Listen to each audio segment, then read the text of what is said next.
ইযা জাআ নাসরুল্লাহি ওয়াল ফাতহু ওয়া রাআইতান নাসা ইয়াদখুলুনা ফি দীনিল্লাহি আফওয়াজা ফাসাব্বিহ বিহামদি রাব্বিকা ওয়াস্তাগফিরহু ইন্নাহু কানা তাওয়াবা। পড়েন আল্লাহু আকবার। এই সূরা তেলাওয়াত করে ওমর ফারুক মিটিং শুরু করলেন। এবার ধরে ধরে বললেন, ও বয়স্ক সাহাবারা, এই সূরাতে আপনি কি বুঝেছেন?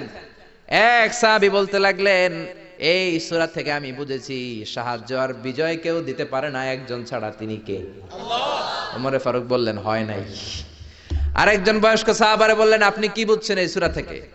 উনি বললেন, আমি বুঝছি আমাদের শহর বিজয় করতে হবে বেশি বেশি। ওমর ফারুক বললেন, হয় নাই। আরেক বয়স্ক সাহাবীকে বললেন, আপনি কি বুঝেছেন এই সূরা থেকে? উনি বললেন, বিজয় লাভ করার পরে আল্লাহর শুকরিয়া করতে হবে বেশি বেশি। ওমর ফারুক কয়, হয় নাই। সাইয়েদনা ওমর ফারুক বললেন, ও ছোট্ট ইবনে আব্বাস, এক চিপায় বসে আছে, সামনে আসো। মাযা ফাহিমতা মিন হাযিহি সূরা? ও আব্দুল্লাহ ইবনে আব্বাস, তুমি এই ছোট্ট সূরা থেকে কি বুঝেছো বলো। ইবনে আব্বাস বলে, আমি বুঝেছি হুয়া আজালু রাসূলিল্লাহ। এই সূরাটা নাজিল হওয়ার প্রমাণ হলো বিশ্বনবী এই দুনিয়াতে বেশি দিন থাকবেন না, বিশ্বনবী পৃথিবী থেকে চলে যাবেন, এটার ইঙ্গিত এই সূরার মধ্যে আছে। ওমর ফারুক বললেন, আহসানতা ইয়া ইবনে আব্বাস।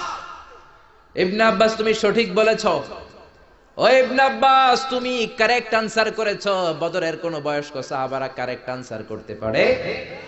সাইয়েদনা ওমর ফারুক বললেন, বুঝেছেন নাকি কেন আমি ছোট্ট বাচ্চাটারে আমাদের মিটিং এ রাখি?